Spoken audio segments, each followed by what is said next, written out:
I'm very pleased to welcome Gadi Taaub. Thank you for joining us, Gadi. A pleasure. The structure of Israel's constitutional crisis is truly very crazy. So you agree with that assessment, right? Absolutely. I have to say first that I'm, by profession, I am not a legal expert on constitutional law. Okay. I come from the angle of political science and political theory.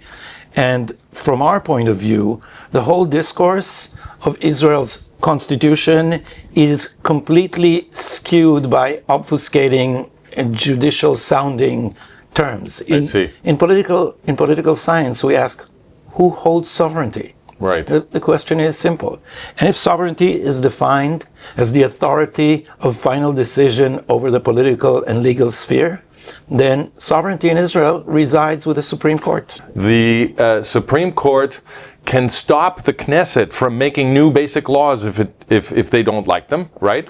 Yeah, so there's a two-tier problem here. Okay. First, they decided that the constitutional laws are a constitution that, right. and they invented for themselves the power of the judicial review right. to strike down any regular legislation attempt, right? But not only regular legislation. So in a way they sanctified the basic laws, but now they changed the system completely, and now they exercise judicial review over basic laws. That means that first they said, tier one, right. You have a semi-constitution and they strike down laws. Now they built another one, and on this tier they can strike down the laws based on which they acquired the power of judicial review. So they're basically it's Kafka. They're basically cutting the tree that they are sitting on and building with it. It's a Münchhausen. It's built on air. Yeah, it's built on nothing. And what do they say? If you want to exercise judicial review over constitutional law, on the basis of what do you strike down constitutional laws? Absent the Constitution. Well, they invented something called the fundamental principles of the system. Nobody knows what that is. They call it reasonableness, right? Yeah, reasonableness is one of these things. But the idea that there are some fundamental principle of the system accessible only to jurists means that they can invent principles written nowhere and decide that there are our fundamental law beyond the Constitution. Interesting. And based on that, change our Constitution. So now they have taken control on the laws that regulate their own institution. So when I say Münchhausen, I don't have a hair to pull myself up by, but you do, and they do. And, still a little bit. And this is a situation we are in. What they created is a complete divorce of authority from accountability. They have final authority over everything. They're not accountable to anyone. And this is why there is now a struggle in Israel over the Vadat Hakira Mamlachtit, the state commission of inquiry to the October 7th. Disaster of October 7th. But I just wanted to say that a state commission of inquiry, what they are asking for, would be appointed by the court and would therefore not hold the court accountable. I see. And we are saying, no, we want a commission that would also inquire the role of the court leading to the disaster. I see. Okay, so this is something that never happens in any other Western democracy. It's important to understand that. When the executive says, I want to fire the head of the education department and replace that person with a new head of the education department, it is understood that the head of the executive, as an elected executive, has the power to build his own team in the executive branch and to decide who is in it and who is not in it, right? This is understood. That's the power of the executive. But in Israel, if the Supreme Court doesn't like the person that the executive is firing, doesn't like the fact that the executive is firing someone, or doesn't like the person that the executive is hiring, the Supreme Court can stop those appointments from happening. Is this true? Yeah, they can stop anything, and they can overrule anything. Would you consider it an exaggeration to state that the Supreme Court has destroyed Israeli democracy? Oh, it absolutely has. So it's not an exaggeration. Israel is not a democracy. We should stop with this silly game. Israel, the sovereignty, the final authority to decide everything, resides with 15 judges. If you come from political science, it's very clear to you. These are the people ruling the country.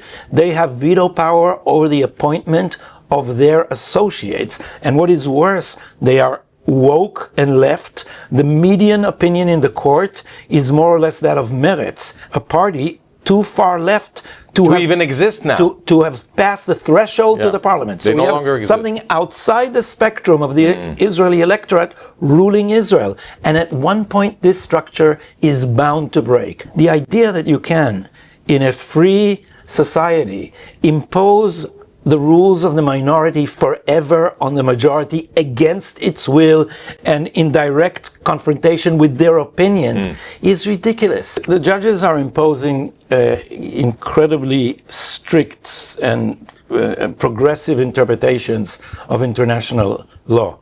I'll give you one crazy example. It's so crazy, everyone says this was a conspiracy theory. And what I said is the Bibas family was viciously murdered. Yes. We know. Yes. 2 children and a woman. Babies.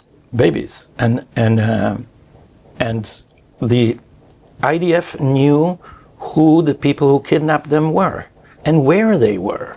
And we were not allowed to hit them because they do not belong formally to Hamas or Islamic Jihad.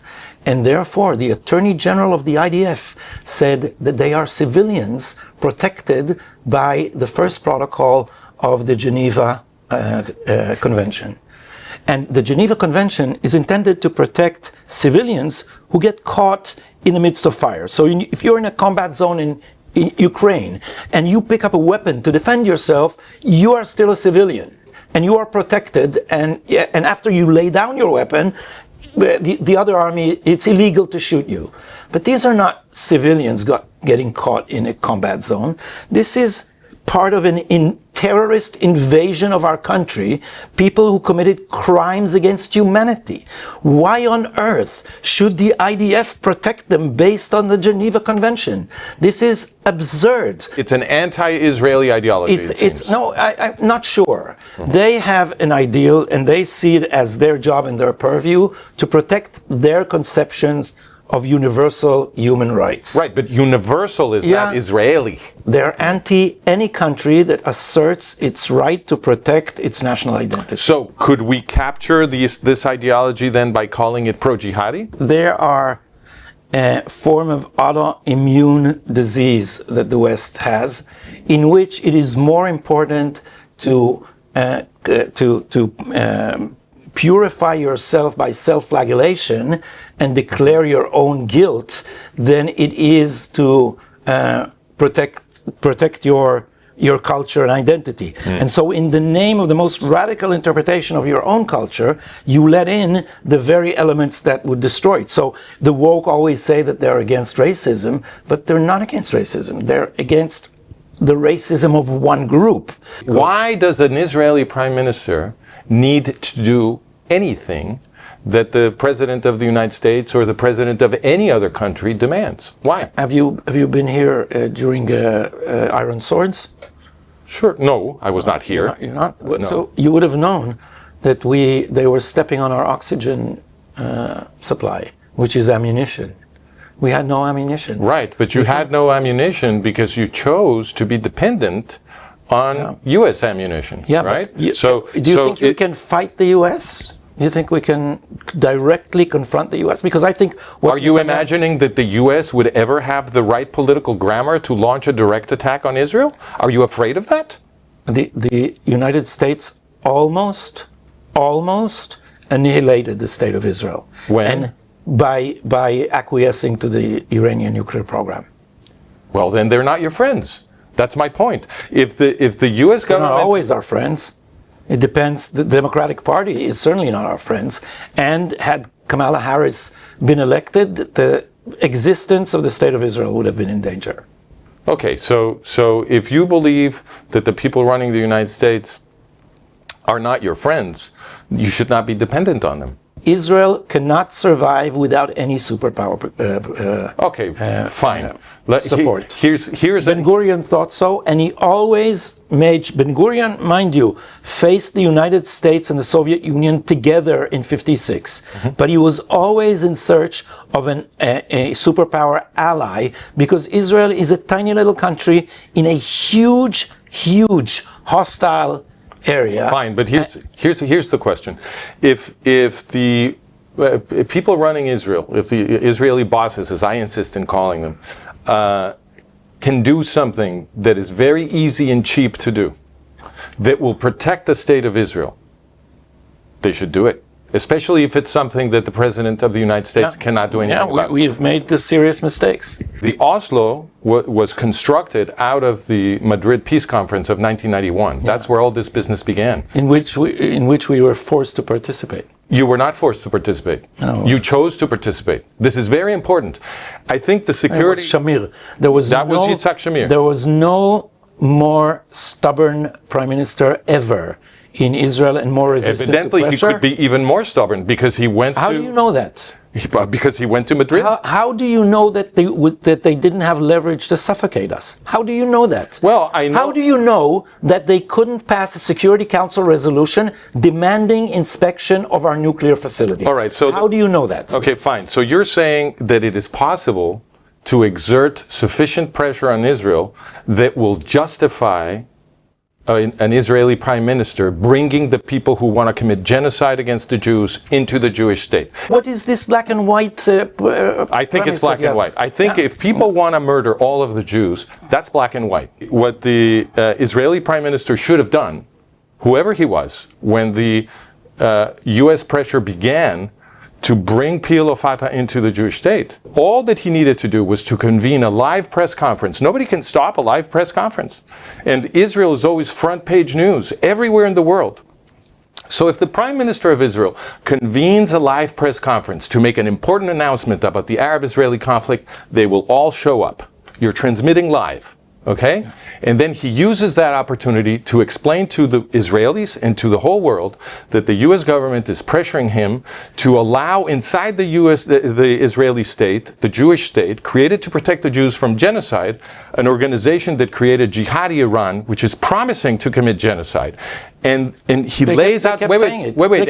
No. They never explained this. If you lay out the documentation showing that PLO Fatah created Ayatollah Khomeini, the Oslo process becomes impossible. But why do you need that if you can prove that the Fatah is bent on destroying the Jewish state, with or without Iran? I think that the relevant question is, what is the intention of the PLO? So you think it was moral for Israeli leaders not to explain the relationship between PLO Fatah and Iran before bringing the Oslo Accords to a Knesset vote? I don't think it's important. Wow. It's not a direct testimony to Arafat's opinion. I have to say, this was a very big pleasure.